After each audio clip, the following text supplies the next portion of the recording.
منذ عام 2007 لم تشهد ساكنة سيدي إفني مثل هذا الوادي الذي ارتفع منسوب مياهه إلى أن فاض فوق الطريق مسببا العرقلة لحركة المرور.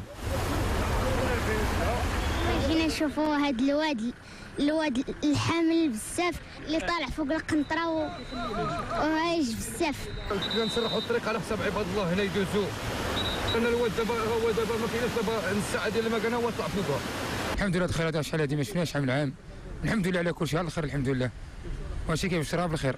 فرح كبير ابدته الساكنة المحلية امام هذه الكميات المهمة من الامطار. احنا فرحانين بهذا الشتاء اللي جات لمنطقة ايتبا عمران، وفرحانين بهذا الخير اللي طاح، والناس كانوا كينتظروها شحال هذه. الامطار اللي طاحت زعما ما تنظن شحال هذه ما شفنا بحال هذه الامطار هذه اللي طاحت. مزيانه الحمد لله. هو مزيانه للناس. كاين داك كناري راه معروفه البلاد بداك كناري كتنفع داك الدراك، تنفع كاينين فلاحه صغيره في هذا الواد هذا. اولا وان الناس يعني محتاجين بواحد الدرجه كبيره جدا لهذه الخيرات، وجات الحمد لله في وقتها. صحيح ان الخساره كاينه، وهذا الشيء معروف دائما مع المياه. ملي كيكون هذا السيل ديال المياه لا بدك تكون خسائر.